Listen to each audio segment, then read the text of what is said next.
Comment est-ce que je pourrais résumer? La peur peut être une émotion trompeuse. Ce qui de loin peut sembler effrayant ne l'est pas forcément quand on s'en rapproche. Nous avons souvent peur de ce que nous sommes conditionnés à craindre. Les gens derrière les masques, les endroits inconnus et sombres. Fais gaffe, on ne doit voir que moi et le conteneur dans le cadre. A priori, ma mission était loin d'être compliquée. Décrire le Darknet en 3500 mots.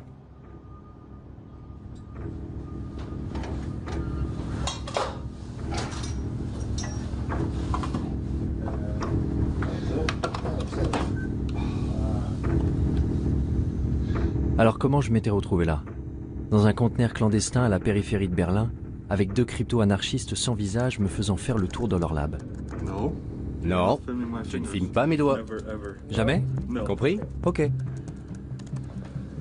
Un des trucs qui m'intéresse en ce moment, c'est de fabriquer un dispositif qui reproduise la norme de communication vocale sécurisée de l'armée américaine, mais qui serait accessible à tous.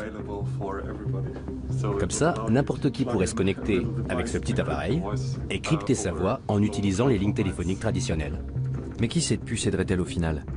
Des terroristes pour voler à couvert? Ou des révolutionnaires dans les régimes dictatoriaux?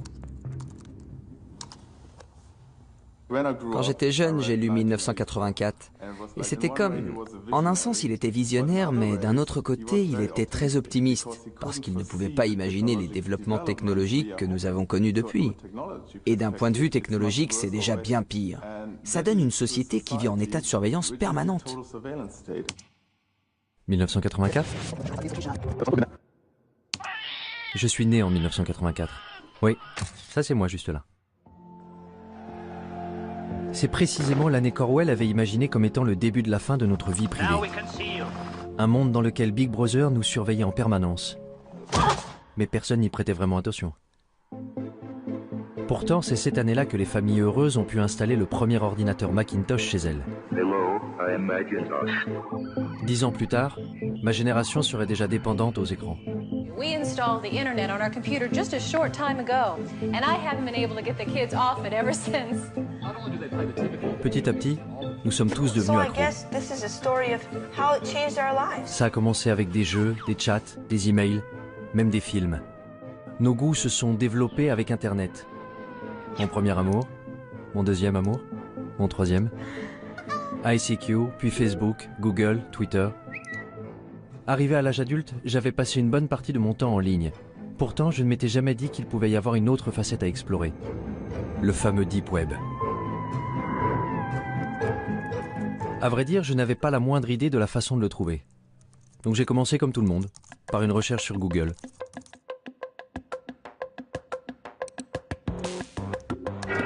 What lurks beneath the surface of the internet?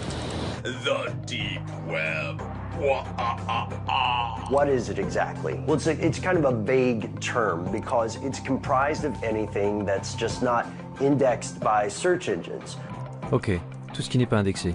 Je n'irai donc pas bien loin avec Google. If we want to compare the size, then one great analogy is that the surface internet, the stuff that's indexed by Google, that would be sort of like the tip of an iceberg. La partie émergée de l'iceberg? The majority of users can only access 1% of all the information the World Wide Web has to offer. The rest, deep beneath the surface, is known as the deep web. Donc le Deep Web est une sorte de dépôt de données inaccessibles, rempli par les banques, les gouvernements, les entreprises, et contenant en plus une partie invisible? There's the regular internet, and then there's something called the darknet, an underground system of anonymous websites that are untraceable. Qu'est-ce que le Darknet? Pendant longtemps, tous ceux qui voulaient agir en secret, acheter de la drogue ou des objets volés, trouvaient que c'était très difficile à faire dans le monde réel. Parce que dans le monde réel, il faut rencontrer le vendeur et ensuite, il faut le payer d'une façon ou d'une autre. Parler du Darknet, c'est évoquer une nouvelle forme de commerce, un nouveau marché où les identités des acheteurs, des vendeurs et de l'argent lui-même échappent à la police ou à quiconque essaierait de traquer le crime ou d'autres choses. You can find ways to launder money, hire a hitman, get guns, The deep web is used by many to buy fake identities. Websites offer green cards, driver's licenses, and passports. Some use it for more sinister reasons, such as human trafficking or drug exportation. Ok, tu vois ça? C'est un système d'exploitation conçu pour les hackers. Rien à voir avec Windows ou quoi que ce soit de ce genre. Un système d'exploitation élaboré spécifiquement pour le piratage informatique. Tel Aviv est un hub pour les experts en cybersécurité. Ça n'a donc pas été difficile de trouver Danor Cohen, un pirate informatique white hat, qui agit pour la bonne cause. La première chose que Danor m'a montré, c'est à quel point ceux qui utilisent l'Internet ouvert sont vulnérables et exposés. Tu vois ça? Il y a le mot de passe réseau. Incroyable, non? Maintenant, imagine que tous tes secrets, tous tes mots de passe bancaires, ton Gmail, ton Facebook, toutes tes conversations privées, que tout ça soit visible avec un seul mot et envoie. En faisant le tour du quartier, Danor avait pu s'introduire dans l'ordinateur de pratiquement tous les gens à 100 mètres à la ronde. Comme les hackers, ils pouvaient intercepter mes informations sur Internet, tout comme la police pouvait utiliser ces mêmes outils pour surveiller les criminels. Si on est sur l'Internet ouvert et qu'on parle d'un trafic de drogue, il y a des systèmes qui balayent le réseau automatiquement. Il n'y a pas d'intervention humaine là-dedans. Et tu seras rapidement convoqué pour enquête. Mais sur le Darknet, rien ne permet d'arrêter à temps quelqu'un de faire ce qu'il veut. Je veux qu'on comprenne parfaitement ce qu'est le Darknet. Vous installez un logiciel dont la fonction essentielle est de cacher votre activité. Well, you're going to need some software. One of the most popular is called Tor. Tor? Which originally stood for the Onion Router. The Onion Router. Onion Router. It was made by the US Navy. How does Tor do it? Well, it takes your data and it bounces it around the world over several different data nodes. That way, no person or agency can figure out where the data came from or where the data is going. If you want to keep yourself invisible online, there is absolutely nothing better than Tor. Cela semblait incroyable. Sous couvert d'un anonymat complet, n'importe qui pouvait réussir à commettre le crime parfait depuis son salon entre deux épisodes de sa série préférée sur Netflix, sans que personne ne le sache. En à peine quelques secondes de téléchargement, Tor était sur mon bureau. La porte du Darknet était grande ouverte. Goodness, this is quite extraordinary. Such a large rabbit hole. I'll just take a look inside. La question était, où aller?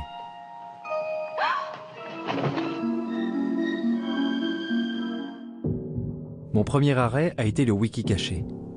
Ce n'était pas vraiment différent d'une page Wikipédia classique, seul le contenu était un peu plus... enfin, je sais pas, voyez vous-même. Des drogues, beaucoup de drogues. De l'herbe, de la cocaïne, de l'héroïne, de la méthamphétamine en cristaux. L'anonymat est quelque chose de très difficile et de rare à obtenir. Et pour cela, Tor est ce qu'il y a de mieux. Si je devais faire quelque chose d'illégal, j'utiliserais Tor pour le faire. Et la liste s'allonge avec des tueurs à gages, des offres pour éliminer des hommes politiques. 58 000 € pour tuer un journaliste? Comment? C'est tout ce que je vaux? Les portes sont grandes ouvertes. Rien ne peut vous arrêter. Il n'y a pas de loi, pas d'ordre, pas de justice, rien. C'est pour ça que Tor est dangereux. Très dangereux. Les drogues et les armes n'étaient pourtant que la surface du Darknet. Il y avait de nombreux groupes et forums communautaires pour satisfaire les désirs les plus sombres de l'humanité. Les néo-nazis y avaient évidemment fait leur place. Ensuite, il y avait ceux qui donnaient dans la torture animale. Les 10 principales raisons de tuer un gosse, mon Dieu, de la pédophilie. L'endroit le plus bizarre que j'ai trouvé, ça doit être le Cannibal Café, au service de l'humanité. Ah ouais? Vraiment? Je peux vous raconter des réunions avec des officiers de police où ils s'arrachaient les cheveux. On ne sait pas quoi faire avec ce truc. C'est un cauchemar. Un Sodome et Gomorrhe virtuel moderne. Ça ressemblait vraiment à un cauchemar.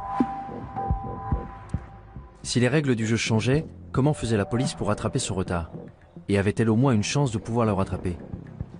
Ça tourne? Je peux commencer? Je suis curieux de savoir comment le Darknet a changé l'apparence du crime. Le visage du crime a changé. Aujourd'hui, on voit que le crime passe de plus en plus du monde physique au monde en ligne. Pourquoi? Tout simplement parce que les gens ont tendance à croire que dans le monde en ligne, ils sont plus anonymes et peuvent commettre des crimes sans se faire prendre. Si vous allez sur le Darknet, et je suppose que vous l'avez fait, vous trouverez des gens qui cherchent à acheter X, Y ou Z, qui sont pour la plupart des choses dont la possession et la vente sont illégales. Ça peut être des drogues, des armes, de la pédopornographie, des logiciels malveillants ou encore certains services, à commencer par les virus informatiques, les hackers alloués et ainsi de suite, jusqu'au meurtre. La liste des cybermenaces s'est allongée tant et plus. Mais je me demandais, est-ce que cacher son identité en ligne est un crime en soi? Concernant cette question de l'anonymat, vous considérez que c'est quelque chose de mal, quelque chose de bien, ou ça vous est égal? Vous savez, notre travail consiste à faire respecter la loi. En Israël, le travail qui consiste à établir les normes sociales est du ressort des législateurs. Je ne pense pas que ce soit à moi de dire si une personne doit pouvoir être anonyme. Je peux dire que l'anonymat pousse les gens à croire que s'ils commettent un crime, on ne les attrapera pas. Et c'est une erreur. Ce n'est pas vrai. Alors penser qu'on pourrait absolument tout planquer en ligne serait illusoire? La police pouvait-elle vraiment trouver n'importe qui se cachant dans le Darknet? Il m'a fallu poser un certain nombre de questions intrusives et embarrassantes avant que je trouve quelqu'un de ce monde numérique souterrain qui accepte de me rencontrer en personne. Mais où se rencontrer dans la vraie vie? J'avais peut-être vu trop de films, mais un entrepôt abandonné me semblait approprié. Je suis quelqu'un de très normatif, c'est vrai. J'ai même l'âge d'être grand-mère. Le fait que ce soit sombre et tout ce qu'ils disent à propos de la pornographie et des drogues, mais au final, c'est juste un moyen. C'est un marché comme un autre. Un marché noir, mais c'est juste un moyen. Je vois ça comme quelque chose de très positif. Tant que vous restez fidèle à vos principes. Vous ne me verrez pas chercher de la pornographie ou des sites de paris en ligne. Parce que ça ne m'intéresse pas. En revanche, des tueurs à gages, peut-être. J'étais furieuse de ne pas pouvoir acheter là où je voulais un produit que je voulais. J'ai fait une recherche sur Internet et j'ai appris l'existence du navigateur Tor. J'y suis allée et j'ai vu par moi-même. C'est un monde fascinant. C'est une poudre qu'on utilise pour faire du hash soi-même. Beaucoup de gens le font. De la cocaïne? De la cocaïne aussi. Les médecins prescrivent bien de la Ritaline. Pourquoi commander de la cocaïne illégalement? C'est ce qui vous met en colère? Il n'y a pas de raison d'être en colère, c'est une vitrine. Ils ne font que montrer leurs marchandises. Et bien sûr, Shoshi n'était pas du tout telle que je l'avais imaginée. Elle ressemblait plus aux amis de ma mère qu'à quelqu'un qui utilisait le Darknet. Allez, ça ne vous fait quand même pas un peu peur? Ce n'est pas effrayant. Ce qui est effrayant, c'est ce que vous en faites. Vous pouvez faire de mauvaises choses avec, c'est vrai, mais le Darknet en tant que tel n'est pas effrayant. J'ai tendance à être méfiant vis-à-vis des gens qui me disent qu'il n'y a rien à craindre. Le Darknet n'était-il pas vraiment qu'un marché noir équivalent à eBay? La technologie a toujours eu un double visage, selon l'usage que l'on en fait. Prenez l'imprimante 3D par exemple. Fais descendre l'arme. Roy Cezana en a utilisé une pour imprimer en 3D un revolver dont il avait téléchargé le modèle sur le Darknet. Puis il est entré en douce dans un rassemblement universitaire où il y avait les hommes politiques les plus importants d'Israël. Il a dit que le plus drôle dans tout ça, c'est que tout le monde était debout autour et regardait. Le côté spectaculaire, c'est cette fabrication rapide et personnalisée. C'est ce qu'on appelle le rapid manufacturing en anglais. Autrefois, la production ne pouvait se faire que dans des usines géantes valant des millions de dollars. Aujourd'hui, n'importe qui peut avoir ces machines à la maison. Une imprimante 3D qui peut servir à imprimer un revolver. Les gens ont ça chez eux. Mais ce n'est pas donné à tout le monde d'imprimer une arme à feu aussi facilement. Il faut télécharger le plan quelque part. Et d'où vient le plan? Il vient du Darknet.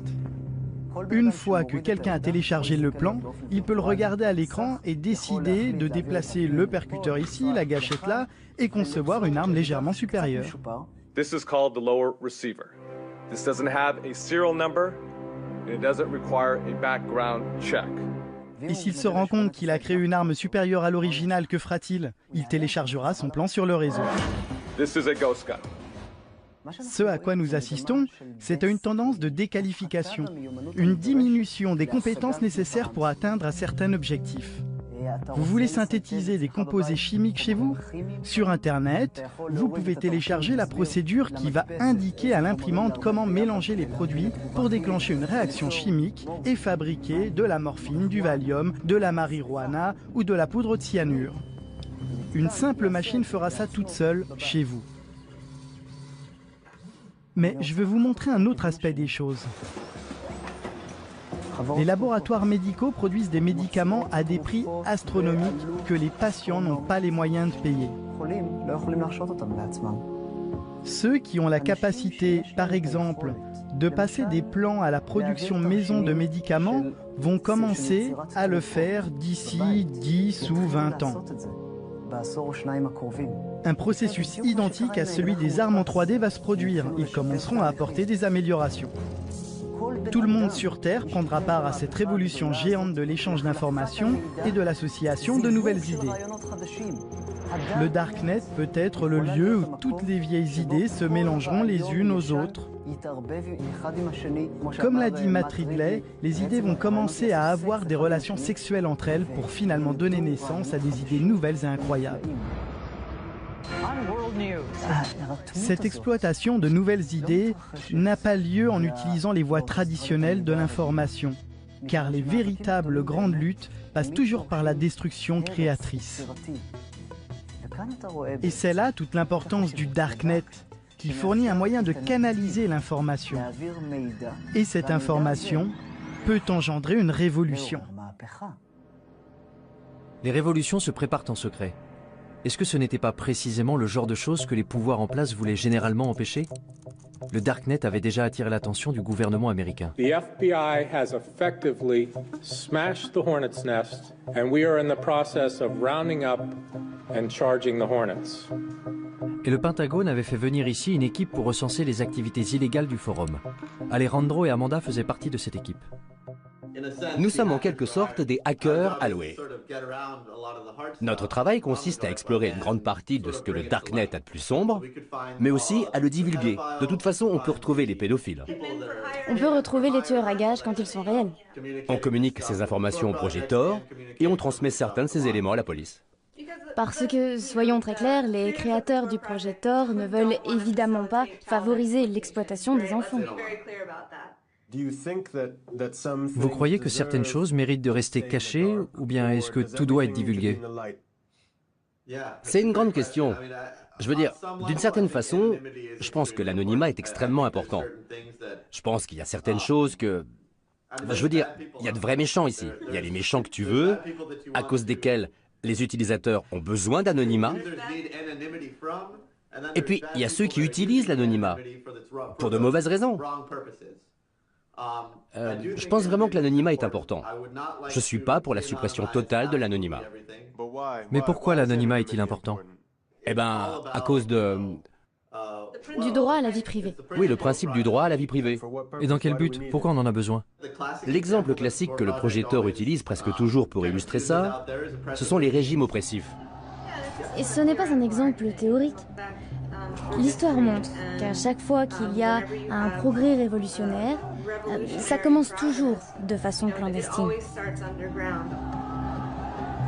Quand j'y pense, je me dis que si, disons dans le cas d'un scénario futuriste et apocalyptique, si mon gouvernement s'en prenait à moi et que je veuille par exemple entrer en rébellion, je voudrais que quelque chose de ce genre existe.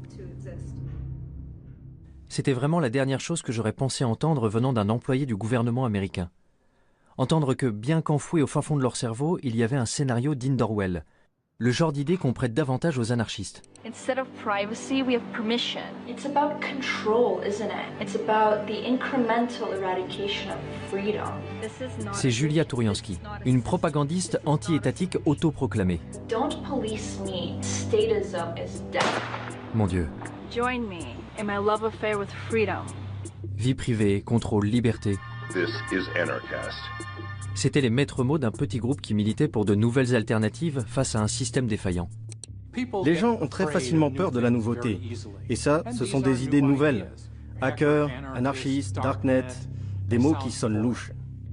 Voici les crypto-anarchistes, la branche d'un petit groupe de technophiles qui s'est constitué au tout début d'Internet, les cypherpunks, où cypher signifie chiffrement. What is a cypherpunk? What do you guys stand for? Cypherpunks are cryptography activists who believe in personal privacy for everybody. Ce sont les cypherpunks qui ont été à l'origine de la toute première version d'un darknet, ce qu'ils avaient appelé le blacknet. Americans are not prepared to face the fact that they're living in an electronic police state.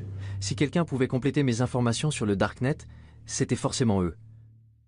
Tous étaient rassemblés à l'Institut de crypto-anarchie dans le centre de Prague.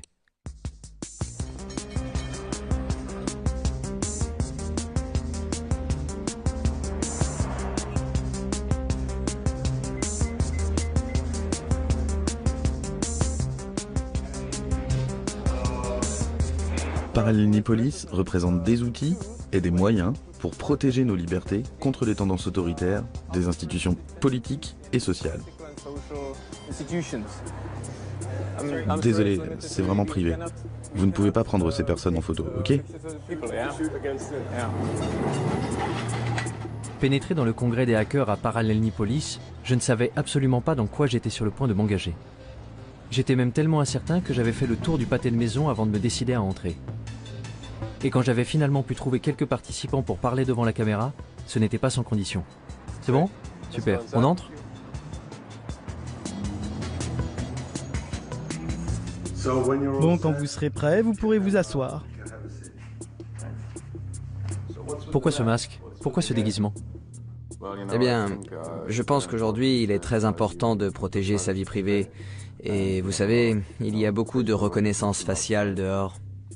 On vit à une époque où les algorithmes informatiques automatiques recherchent les visages dans tous les médias.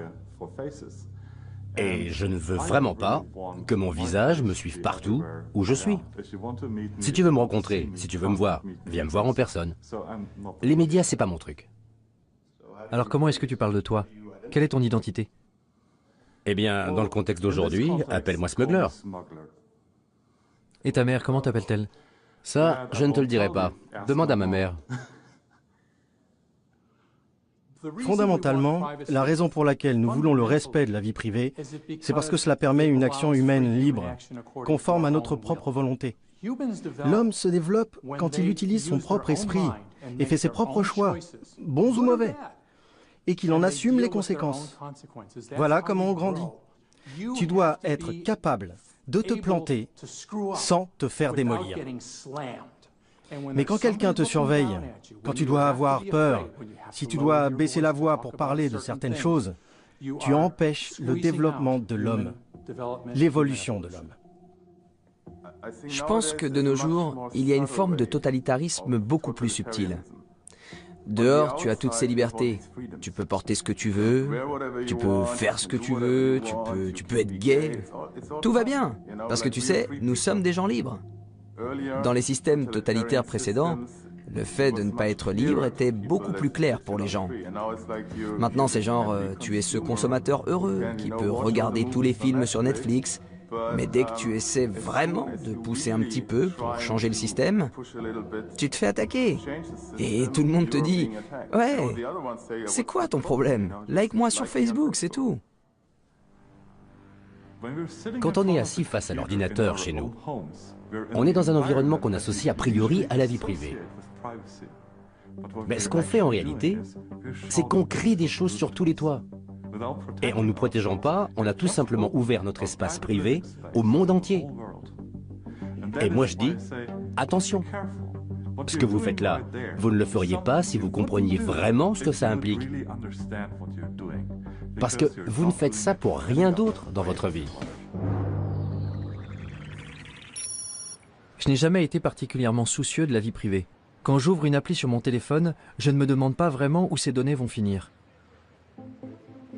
Facebook, Google, ce sont des systèmes de surveillance. À chaque fois que tu utilises un produit qui est gratuit, il faut bien que l'entreprise paie ses salariés. Ce qui signifie que tu n'es pas vraiment le client puisque tu ne payes rien. Ça veut donc dire que le produit, c'est toi. Je ne vais pas arrêter d'utiliser Facebook. Je ne vais pas arrêter d'utiliser Google. Pas tant qu'ils ne se mettent pas à pourchasser les gens et à les tuer. L'idée que les gens de ma génération arrêtent soudain d'utiliser un média social semblait un peu folle. Et grosso modo, mes amis étaient de mon avis. Je veux dire, c'est nul que tu ne puisses pas dire tout ce que tu as envie de dire. Je pense que j'ai admis l'idée que j'étais surveillée. Je ne fais rien d'illégal. Pas sur Internet. Si je n'ai rien à cacher, pourquoi est-ce que je devrais avoir peur? Je me demande si j'ai quelque chose à cacher. Ta vie privée n'est pas violée au moment où quelqu'un prend tes photos et les met en ligne. Ce n'est pas là qu'il y a violation de ta vie privée. Il y a violation de ta vie privée quand quelqu'un veut tes photos et les stocke. C'est à ce moment précis qu'il y a violation. Quelqu'un qui prend tes données et qui les stocke. Parce qu'il pourrait avoir envie de les utiliser. Et c'est cette menace du pourrait que nous percevons tous inconsciemment. Tout le monde fait quelque chose de mal. Peut-être que tu trompes ta femme, ou que tu étais ivre à cette fête, et tu as gardé cette photo ridicule de toi. Et ensuite, ils peuvent utiliser cette information pour appliquer une loi qu'ils n'appliquaient même pas avant. Ou alors tout simplement pour te faire chanter publiquement. Quand tu es dans un état où tu n'as pas d'intimité, où tu n'as pas d'anonymat, tu es toujours inquiet à l'idée que quelqu'un te surveille. Quelqu'un qui te punirait physiquement, ou dirait du mal de toi dans ton dos, ou te ferait honte. Chez les humains, la honte est une arme de destruction massive. Alors que devons-nous faire pour préserver notre liberté? Porter des masques? Pendant tout ce défilé de mode imprimé en 3D, je n'arrêtais pas de penser à quel point il était paradoxal de croire qu'on ne pouvait être libre qu'en se cachant. Particulièrement en Occident, où nous sommes tellement habitués à tout exposer. J'étais au Caire au moment du printemps arabe, en même temps que Shira Frenkel, qui écrivait sur les événements dramatiques qui s'y déroulaient. Désormais, elle écrit pour BuzzFeed des articles sur les technologies de cryptage comme Tor. En Occident, on croit que le Darknet est noir et diabolique et malveillant, alors qu'ailleurs dans le monde, on ne l'appelle pas le Darknet. On ne le voit pas comme un terreau diabolique. On considère que c'est un lieu pour échanger l'information librement et en toute sécurité. J'ai rencontré des militants LGBT dans certains pays d'Afrique et du Moyen-Orient qui considèrent que c'est un des seuls refuges qui leur reste. Et quand je leur dis qu'aux États-Unis nous l'appelons le Darknet, que c'est comme ça que nos hommes politiques l'appellent, ils rient et ils trouvent que c'est absurde. Ils disent « Mais c'est là où nous sommes en sécurité, c'est là que nous pouvons parler, c'est là que je peux être moi-même en sécurité. » Il y a donc de grandes parties du monde où le simple fait d'être connecté suffit à vous faire arrêter. Alors pour ces gens qui savent qu'ils ne sont pas en sécurité en ligne, qu'ils ne sont pas en sécurité, ne serait-ce que pour envoyer des emails ou faire partie de groupes Facebook, les technologies cryptées peuvent effectivement être une bouée de sauvetage. Je pouvais comprendre cette nécessité du Darknet pour ceux qui vivent sous un régime dictatorial. Mais la liberté est un des fondements des sociétés démocratiques, non?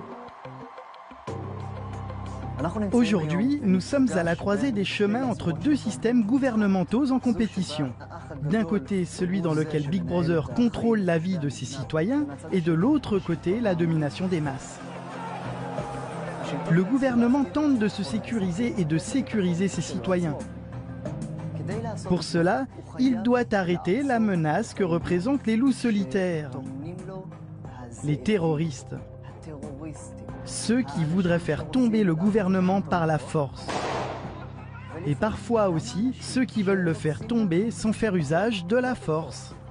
Le peuple exige la justice sociale. La question qui se pose est, comment le gouvernement peut-il empêcher l'action des terroristes et des criminels sans nuire à la liberté d'expression? Et il n'y a toujours pas de réponse satisfaisante à cette question.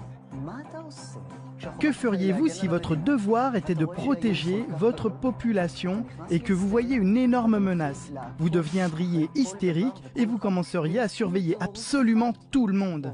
Parce qu'un seul terroriste qui vous glisserait entre les doigts représenterait un tel danger que vous ne pourriez tout simplement pas prendre le risque de commettre une seule erreur. S'il suffisait d'un terroriste pour nous rendre hystériques, alors 19 d'entre eux répartis dans 4 avions avaient suffi à mettre le feu au monde entier. Dans les mois qui avaient suivi le 11 septembre, le Congrès américain avait adopté le Patriot Act et la NSA avait mis en place les programmes de surveillance massive qu'elle souhaitait faire adopter depuis des années. I take the threat of terrorism seriously, and I think we all do. Il allait falloir plus d'une décennie avant que Snowden révèle que la NSA ne s'était pas contentée de surveiller les terroristes. Elle avait également espionné des millions d'Américains innocents. I think it's really disingenuous for the government to justify programs that have never been shown to keep us safe, but cost us liberties and freedoms that we don't need to give up. Quand je suis revenue aux États-Unis et que je parlais aux gens des fichiers Snowden, beaucoup d'entre eux haussaient plus ou moins les épaules en disant « Et alors, qu'est-ce que tu crois? Bien sûr que le gouvernement fait ça, bien sûr que le gouvernement nous surveille de telle et telle façon. » Et là, j'ai trouvé que c'était intéressant. Que d'un côté, il y ait ces fichiers, ces documents qui allaient révéler d'une manière sans précédent la façon dont le gouvernement nous espionnait, et qu'en même temps, il y ait des Américains qui haussent les épaules en disant simplement « Et alors ?» Ils disent qu'ils veulent l'information parce que c'est pour notre bien. Eh bien, ça pose un problème. D'abord, parce qu'ils recueillent et récupèrent absolument tout ce qu'ils peuvent, uniquement parce qu'ils en ont le pouvoir, et aussi parce que, pour être honnête, si vous êtes au gouvernement, si vous faites ce genre de travail, il y a de grandes chances pour que vous ayez une sorte de tendance obsessionnelle au contrôle, psychologiquement parlant. Ils aiment contrôler. Ils ne veulent rien laisser au hasard. Quelque chose de grave pourrait arriver si nous ne contrôlons pas cela. Sauf que quelque chose de grave peut toujours arriver. Mais si on va par là, c'est sans fin. On peut voir dans les notes internes de la NSA que le gouvernement des États-Unis et la NSA avaient commencé à faire circuler des documents dans lesquels ils enseignaient à leurs agents les failles non pas des terroristes, mais de prédicateurs musulmans. Lorsque le gouvernement commence à lister les failles de prédicateurs musulmans, on désigne un et dit « lui, il regarde des pornos en ligne ». Tout à coup, le gouvernement a le pouvoir, juste comme ça, de détruire la réputation et la crédibilité de toute personne dont il n'approuve pas le message. I have a dream that one day this nation will rise up. Peut-être, je dis bien peut-être, que même pour les plus grands prédicateurs, comme Martin Luther King, qui entre parenthèses trompait sa femme à gauche et à droite et fumait de l'herbe, ce qu'il essayait de cacher, peut-être que ce serait pareil, et que s'il était vivant aujourd'hui et s'apprêtait à fonder le même mouvement pour donner des droits aux Noirs en Amérique, le gouvernement pourrait l'en empêcher très facilement. Et s'il est possible de faire ça à n'importe qui, jusqu'où cela peut-il conduire l'État? Quand les voix opposantes sont plus entendues? Quand il n'y a pas de véritable démocratie pour pouvoir forcer le gouvernement à changer de cap et à choisir une direction plus stable? Cela augure des temps obscurs. Si c'était le cas, où le prochain Martin Luther King pourrait-il alors diffuser son message? Pour les crypto-anarchistes réunis à Prague, la réponse était claire. Dans des endroits comme le Darknet. Mais pour eux, la diffusion du message n'était que la première étape. L'étape suivante consistait à construire des systèmes pour remplacer entièrement ceux du gouvernement. Les crypto-anarchistes sont des anarchistes qui croient en l'utilisation de la cryptographie pour créer une zone libre, une terra nova, un territoire libre entouré de murs de cryptographie. Grâce à la cryptographie, ils peuvent discuter, utiliser des monnaies cryptographiques et créer, dans une très large mesure, un monde séparé dans lequel ils peuvent évoluer. Mais comment ce monde séparé pourrait-il bien fonctionner si nous sommes complètement dépendants de l'État? Ce que l'État crée, c'est un amas de bureaucratie, des tâches dénuées de sens que l'on doit faire chaque jour, comme aller au bureau et subir toutes ces taxations. Mais l'État répond également à des nécessités premières, comme la sûreté, la sécurité, les routes et tout le reste. Cependant, toutes ces choses peuvent être fournies par le secteur privé au moyen d'outils décentralisés. Donc, tout cela peut être pourvu par des fournisseurs internationaux, ou par un fournisseur d'un tout autre pays. Les frontières n'ont plus aucun sens dans cet environnement. Car sur le Deep Web, l'endroit d'où tu te connectes, ça n'a absolument aucune importance. Donc l'alternative à l'État dans les systèmes grandissants du Dark Web est un appel à la révolution? J'ai finalement réussi à trouver Julia Touriansky, dont les clips tape à l'œil sur YouTube m'avaient conduit à Prague. But you cry, prove anarchy works, and we say, welcome to anarchy, population everyone. Y avait-il une chance pour que les idées anarchistes soient un peu plus pragmatiques de vive voix? Vous savez, je pense que les gens ont besoin de conseils. Les gens ont besoin d'un certain degré de gouvernance. La différence, c'est que la gouvernance ne doit pas être imposée aux gens. Aussi longtemps qu'on peut se désengager et partir, alors moralement, c'est en accord avec une philosophie anarchiste. Donc bon, je ne suis pas naïve. Je ne pense pas qu'il y aura un grand effondrement qui nous donnerait une magnifique anarchie. Je crois que l'idée, c'est plutôt de créer ces petites communautés pour soi-même et de trouver des endroits d'où on a la possibilité de se désengager et qui se diversifient et qui soient plus dispersés et plus accessibles. L'un des systèmes utilisés par la communauté crypto-anarchiste pour se désengager était le Bitcoin. Une crypto-monnaie permettant d'effectuer des transactions en ligne de manière anonyme et qui avait déjà fait les manchettes des journaux du monde entier. Et une fois que vous avez la monnaie virtuelle, vous n'êtes pas très loin de commencer à bâtir des États virtuels. Hier, il y avait une conférence sur la BitNation, qui est un projet qui montre que la technologie blockchain peut être utilisée pour des services qui, en temps normal, ne sont fournis que par les gouvernements et les États. BitNation is creating a new world where thousands or millions of nations actually compete for customers by offering better services. It's a world where everyone can choose. La BitNation est une nation, et être une nation implique de connecter entre eux des gens qui partagent des valeurs similaires, familiales, etc. Nous sommes d'accord. Donc je dirais que la BitNation est un État apatride. Si vous dissociez la gouvernance du territoire, vous n'avez pas à craindre pour vos propres principes de gouvernance. En parallèle de l'État apatride, il y aurait des crypto-marchés en ligne pour les produits de tous les jours. En gros, la version familiale et conviviale de ce que j'avais déjà vu sur le Darknet. Il y aura des crypto-marchés décentralisés, anonymes, qui seront techniquement impossibles à fermer par le gouvernement. Le système financier et social va s'effondrer. Aucune approche rationnelle ne peut dire comment le système social va pouvoir survivre, surtout quand il y a tellement de personnes âgées et seulement un petit nombre de gens jeunes et productifs. Je pense donc que le système social du gouvernement va s'effondrer. Et donc passer à quelque chose de totalement nouveau peut être une bonne chose.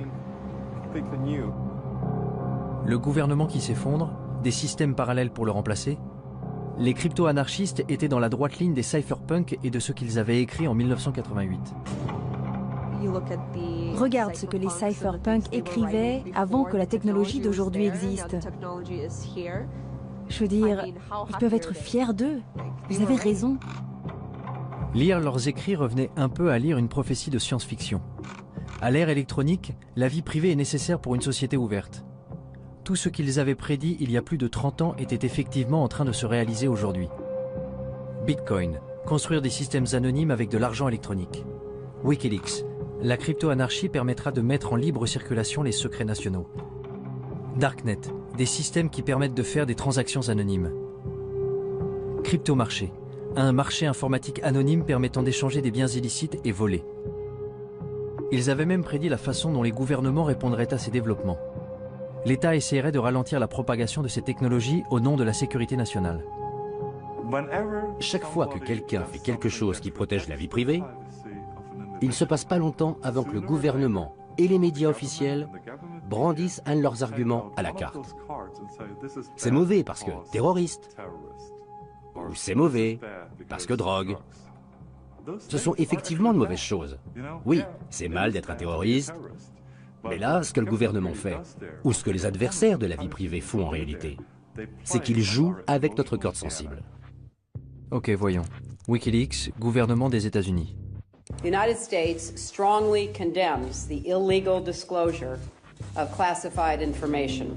It threatens our national security.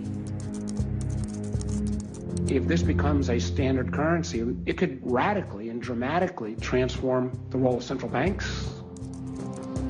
A few years ago, we learned of an underground website called Silk Road. Our push for increased funding aimed at fighting cyber drug dealers. Silk Road a été associé au Darknet, jusqu'à ce que le gouvernement américain le ferme. C'était le marché le plus important du genre, avec des mouvements atteignant 1,2 milliard de dollars en produits, essentiellement de la drogue. The biggest criminal trial in the history of the internet is over this morning. The mastermind of the Silk Road website was sentenced to life in prison without parole. Pour presque tous ceux que j'ai rencontrés à Prague, Ross Ulbricht n'avait rien d'un baron de la drogue. Il avait plutôt été la victime la plus visible des efforts du gouvernement pour éliminer les cryptomarchés du Darknet en faisant de lui un exemple. Si on prend l'histoire des cypherpunks, de la crypto-anarchie, c'est en fait l'un des premiers exemples dans le monde réel d'une contre-économie opérationnelle. Et ça a été un énorme succès. Vous aviez le marché Darknet, vous aviez une certaine forme d'anonymisation, vous aviez une certaine forme de monnaie numérique anonyme, et c'est devenu très important, très vite. Et c'est essentiellement à cela que tient le pouvoir explosif de quelque chose comme Silk Road. Et je pense que c'est la raison pour laquelle l'État a réalisé que c'était vraiment menaçant. Silk Road menaçait le statu quo. Il menaçait le pouvoir de l'État. Maintenant, imagine que ça existe pas seulement pour les drogues, mais que ça existe pour la nourriture, que ça existe pour l'énergie. Si tous les biens de la planète étaient disponibles sur le marché noir à des prix raisonnables, l'État perdrait la plupart de ses revenus, la majeure partie de sa capacité à réguler, la majeure partie de sa capacité à favoriser certaines entreprises.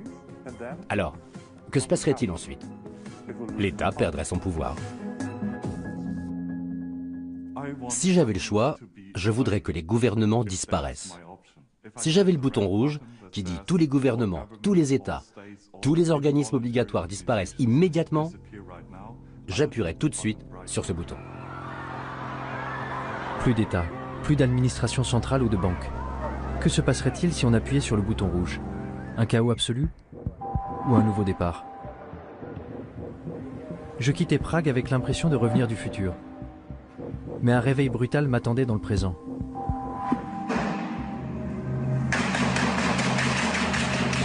Deux attentats à Paris, un aux États-Unis, un avion abattu en Égypte.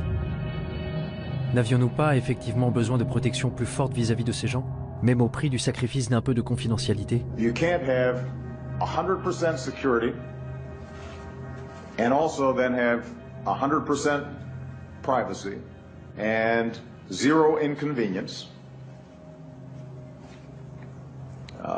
We're going to have to make some choices. J'étais à Washington il y a quelques mois et j'ai parlé à de nombreux hommes politiques. C'était juste après les horribles attentats de Paris et juste avant l'attaque terroriste de San Bernardino en Californie. Et de nombreux hommes politiques disaient « C'est de la faute du Darknet, c'est de la faute de Tor et c'est de la faute des technologies de cryptage ». Cette semaine-là, il y a eu de nombreux reportages dans la presse sur la façon dont les terroristes impliqués à Paris avaient communiqué entre eux et avec les dirigeants d'ISIS, en Iran ou en Syrie, par l'intermédiaire de Tor. The dark web. The US believes ISIS and others are now using the most covert part of the online world to recruit fighters, share intelligence, and potentially plan real-world attacks. Et dans les semaines qui ont suivi, il s'est avéré que non seulement ils n'avaient pas utilisé la technologie cryptée, mais qu'ils avaient même échangé des SMS entre eux. Je pense que pour les hommes politiques, rejeter la faute sur le dark web est vraiment un moyen facile pour se laver les mains d'un échec des services de renseignement. Pourquoi dire « nous avons raté un SMS » ? Pourquoi dire « nous avons raté un coup de fil » quand on peut dire « non, non, tout ça s'est passé sur le dark web. Nous n'avions aucune chance de connaître les horreurs qui allaient se passer. » C'est un joker pour dire « nous n'avons rien raté ». C'est facile de prendre le Darknet comme bouc émissaire, de dire que s'il n'existait pas, nos vies seraient plus sûres, mieux protégées. Mais le Darknet a toujours existé sous une forme ou une autre. Je vais vous parler de la première fois où je suis entré sur le Darknet.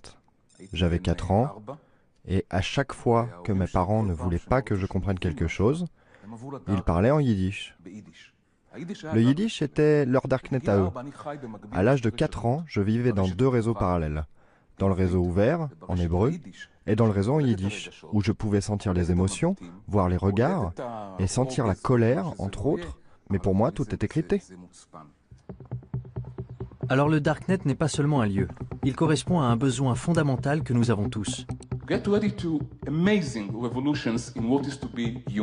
Selon Yanky Margalit, un évangéliste pour le mouvement pour concilier l'homme et l'évolution, notre façon de penser avait besoin d'un reset. Le Darknet est un endroit très intéressant.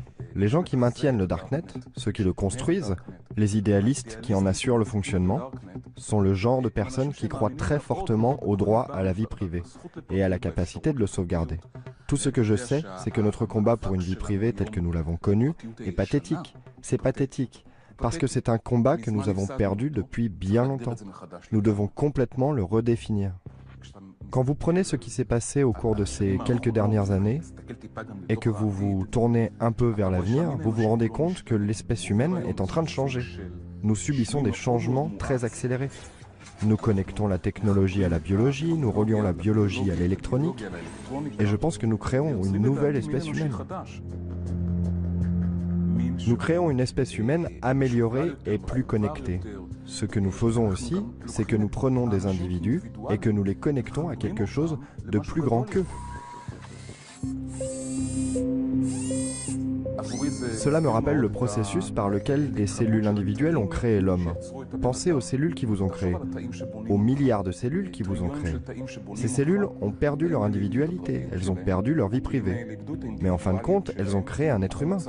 Mon sentiment aujourd'hui, c'est que nous sommes en train de prendre toute l'humanité, exactement comme ces cellules, et nous créons quelque chose de mieux.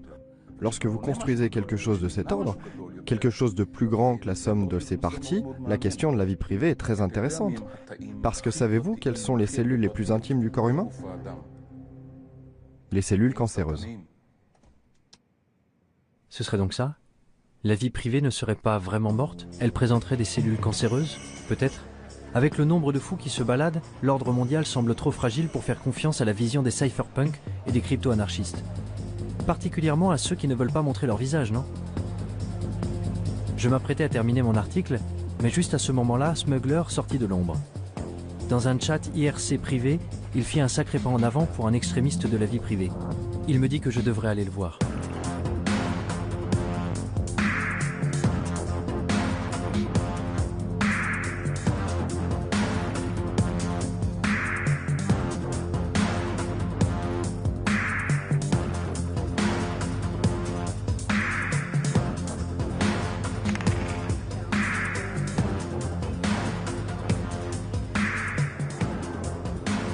Se balader dans les rues de Berlin avec deux types masqués m'a mis un peu mal à l'aise, même si nous nous étions déjà rencontrés une fois. Je me demande ce que le chauffeur de taxi a bien pu penser. Réfléchis à ça. Psychologiquement, les raisons pour lesquelles tu étais nerveux et... Non mais regarde-toi. Mais la peur peut être une émotion trompeuse. De quoi était-je censé avoir peur au juste? Des cellules cancéreuses? Ou de renoncer à la vie privée et à l'individualité pour devenir un seul et grand organisme? Tu ne peux pas faire travailler tous les gens de la même façon.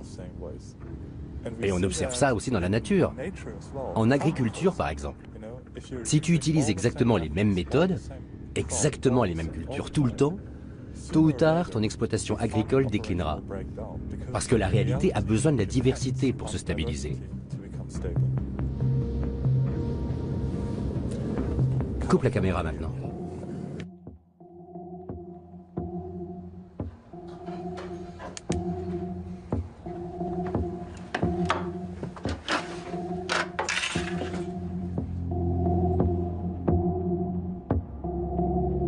La vie privée est aux idées ce que l'évolution est à la biologie.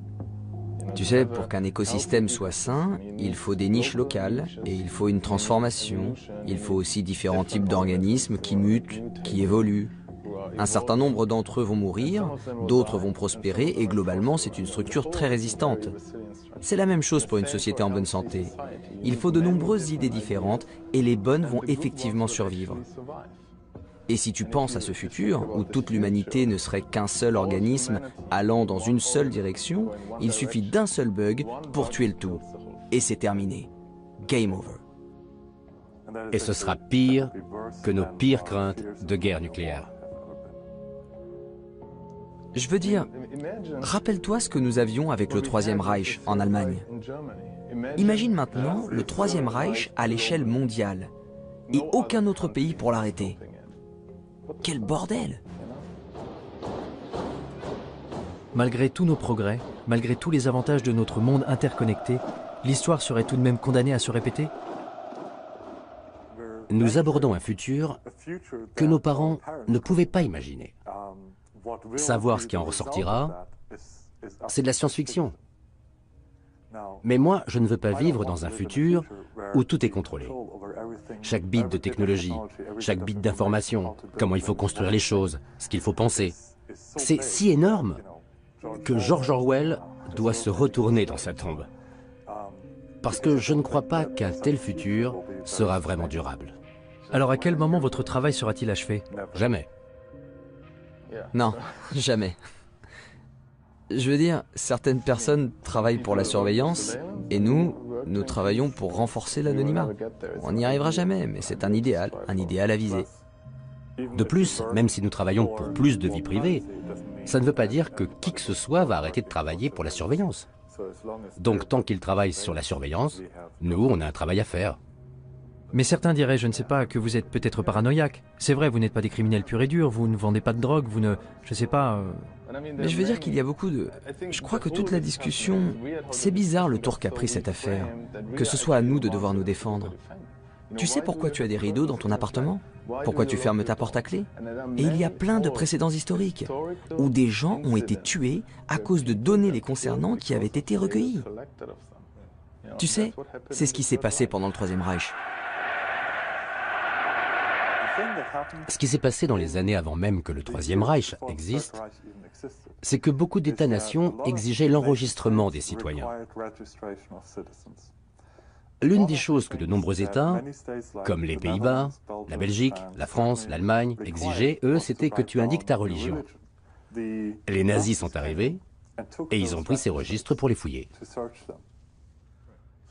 Donc quand l'Allemagne a envahi les autres pays, ils n'avaient plus qu'à fouiller les registres et à tuer les personnes de la mauvaise religion. Aucun pays ne se doutait que ça pourrait être un problème 10 ans plus tard. Et pourtant, ça en a été un sacré. La plupart d'entre eux ne l'auraient jamais cru. Il faut se rendre compte qu'on ne peut pas réellement savoir de quoi l'avenir sera fait. On n'arrive pas à se représenter la merde qui se passe dans le monde aujourd'hui. Alors dans 5 ans, encore moins.